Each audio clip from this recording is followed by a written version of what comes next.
Las enseñanzas del Señor son por la eternidad y para todos los hijos de Dios. En este mensaje proporcionaré algunos ejemplos de los Estados Unidos, pero los principios que enseñaré se pueden poner en práctica en todas partes. Vivimos en una época de ira y odio en el ámbito de las relaciones y normas políticas. Lo experimentamos este verano, cuando algunas personas fueron más allá de las protestas pacíficas y se involucraron en comportamientos destructivos. También lo vemos en algunas campañas actuales para ocupar cargos públicos.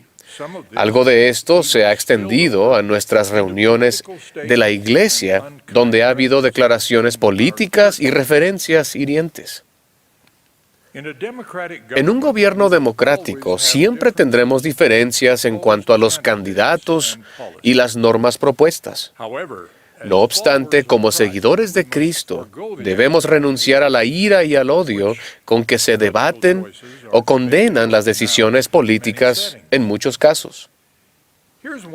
Veamos una de las enseñanzas de nuestro Salvador que probablemente sea muy conocida, pero que rara vez se practica. Oísteis que fue dicho, amarás a tu prójimo y aborrecerás a tu enemigo. Pero yo os digo, amad a vuestros enemigos, bendecid a los que os maldicen, haced bien a los que os aborrecen, y orad por los que os ultrajan y os persiguen. Durante generaciones se había enseñado a los judíos a odiar a sus enemigos, y en esos momentos sufrían bajo la dominación y las crueldades de la ocupación romana. Sin embargo, Jesús les enseñó a amar a sus enemigos y a hacer el bien a los que os aborrecían. ¡Qué enseñanzas tan revolucionarias para las relaciones personales y políticas!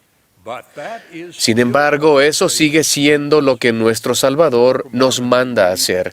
En el libro de Mormón leemos, porque en verdad os digo, que aquel que tiene el espíritu de contención no es mío, sino es del diablo, que es el padre de la contención. Y él irrita los corazones de los hombres para que contiendan con ira unos con otros. Amar a nuestros enemigos y a nuestros adversarios no es fácil. La mayoría de nosotros no ha llegado todavía a ese estado de amor y perdón, observó el presidente Hinckley, y agregó, requiere casi más autodisciplina que la que podemos tener. Sin embargo, eso debe ser esencial, ya que es parte de los dos grandes mandamientos del Salvador. Amarás al Señor tu Dios y amarás a tu prójimo como a ti mismo.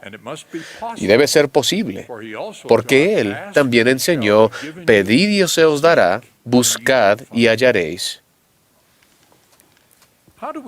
¿Cómo guardamos estos mandamientos divinos en un mundo donde también estamos sujetos a las leyes del hombre?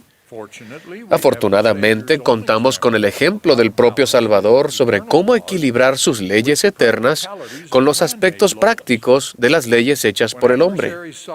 Cuando sus adversarios intentaron atraparlo con la pregunta de si los judíos debían pagar impuestos a Roma, señaló la efigie del César en las monedas y declaró, pues dad a César lo que es de César, y a Dios lo que es de Dios. Por tanto, hemos de seguir las leyes de los hombres, dar a César, para vivir pacíficamente bajo la autoridad civil, y seguimos las leyes de Dios hacia nuestro destino eterno. Pero ¿cómo lo hacemos? En especial, ¿cómo aprendemos a amar a nuestros adversarios y enemigos? La enseñanza del Salvador de no contender con ira es un buen primer paso. El diablo es el padre de la contención, y él es quien tienta a los hombres a contender con ira. Promueve la enemistad y las relaciones de odio entre las personas y los grupos. El presidente Thomas S. Monson enseñó que la ira es la herramienta de Satanás, ya que enojarse es ceder a la influencia de Satanás. Nadie puede hacernos enojar. Es nuestra decisión. La ira es el camino hacia la división y la enemistad. Cuando evitamos la ira y la hostilidad hacia aquellos con los que no estamos de acuerdo, nos ayuda a progresar en el amor por nuestros adversarios. También ayuda el que incluso estemos dispuestos a aprender de ellos. Una de las maneras de desarrollar el poder de amar a los demás es el método sencillo descrito en un musical de hace mucho tiempo. Cuando intentamos comprender a personas de una cultura distinta y relacionarnos con ellas, deberíamos tratar de llegar a conocerlas. En innumerables circunstancias, la sospecha e incluso la hostilidad de los desconocidos ceden a la amistad y aún al amor cuando los contactos personales generan comprensión y mutuo acuerdo. Una ayuda aún mejor para aprender a amar a nuestros adversarios y enemigos es buscar entender el poder del amor. Les presento 3 de las muchas enseñanzas proféticas sobre esto. El profeta José Smith enseñó que un dicho avalado por el tiempo afirma que el amor engendra amor. Demos amor abundantemente, mostremos bondad hacia todo el género humano. El presidente Howard W. Hunter enseñó: el mundo en que vivimos se beneficiaría grandemente si todos los hombres y las mujeres pusieran en práctica el amor puro de Cristo, que es bondadoso, misericordioso y humilde. No tiene envidia ni orgullo. No busca nada a cambio, ni tiene lugar para el prejuicio, el odio ni la violencia. Alienta a las personas a que convivan en amor cristiano, no obstante sus creencias religiosas, su raza, nacionalidad, nivel económico, educación o su cultura. El presidente Russell M. Nelson nos ha instado a ensanchar nuestro círculo de amor para abarcar a toda la familia humana. Una parte esencial del amor a nuestros enemigos es dar al César, honrando las leyes de nuestros distintos países. Aunque las enseñanzas de Jesús eran revolucionarias, Él no enseñó ni la revolución ni el quebrantar las leyes. Él enseñó un camino mejor. La revelación moderna enseña lo mismo. Ninguno quebrante las leyes del país, porque quien guarda las leyes de Dios no tiene necesidad de infringir las leyes del país.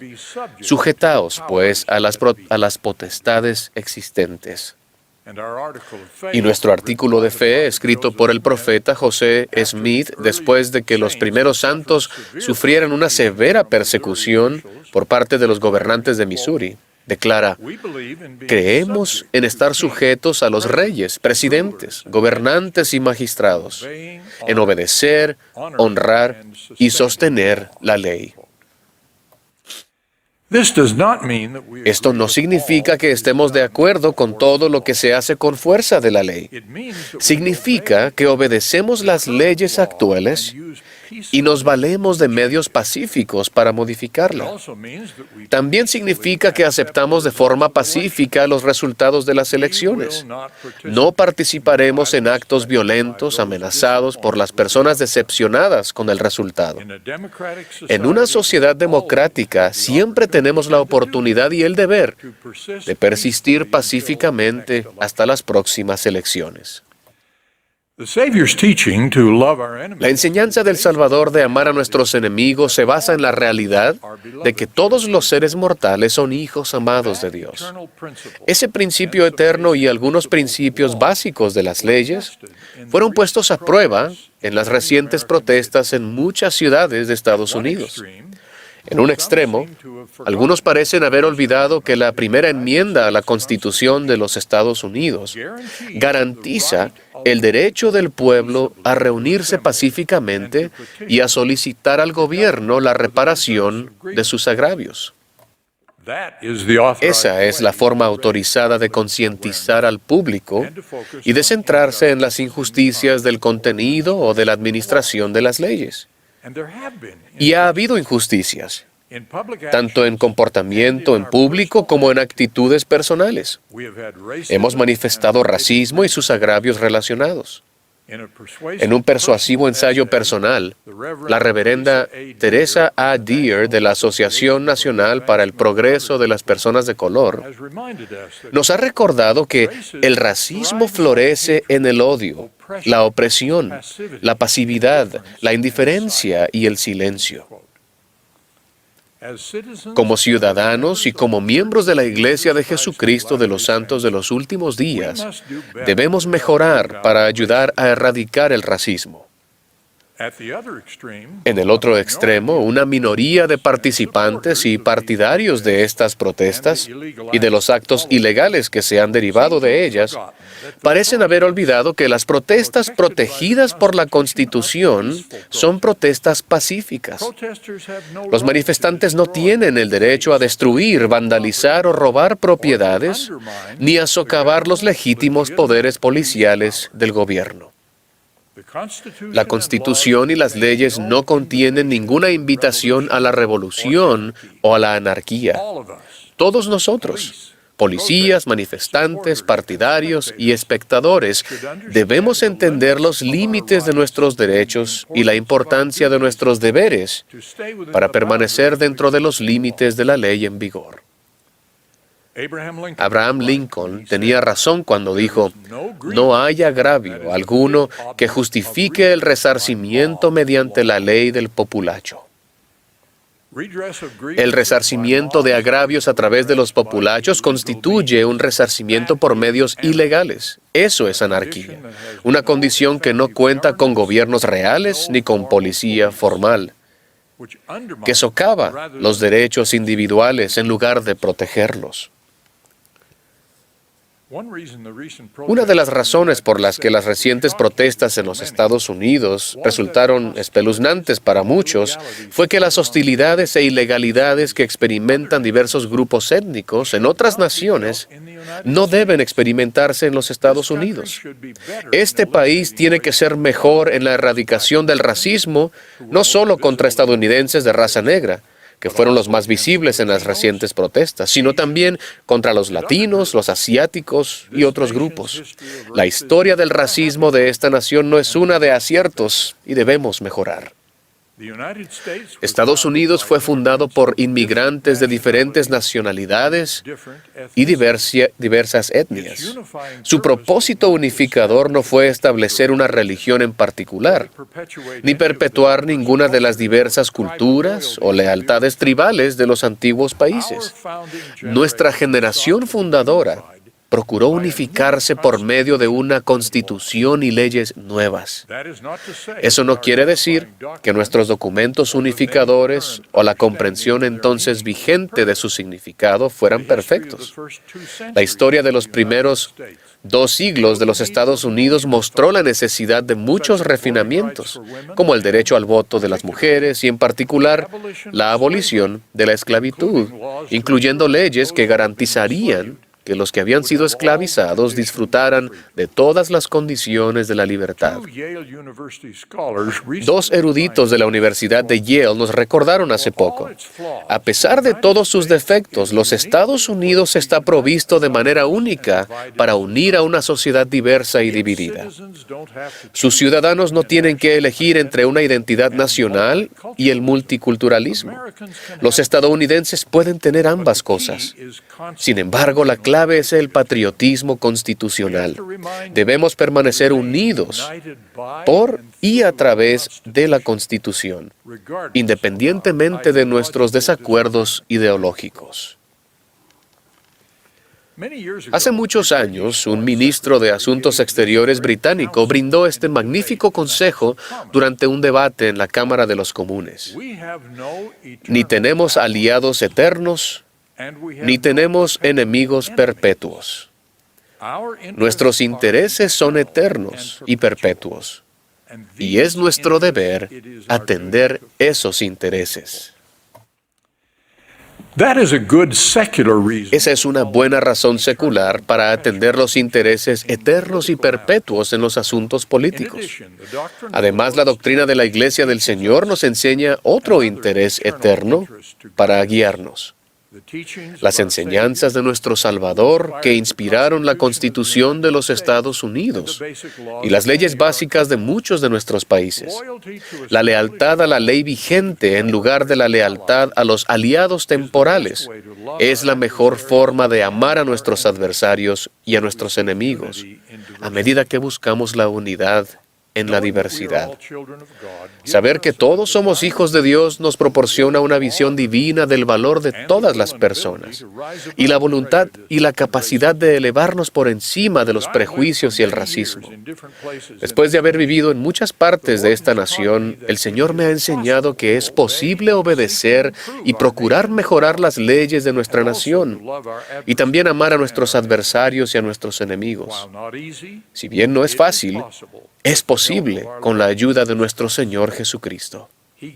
Él dio el mandamiento de amar y nos promete su ayuda si procuramos obedecer. Testifico que nuestro Padre Celestial y su Hijo Jesucristo nos aman y nos ayudarán. En el nombre de Jesucristo. Amén.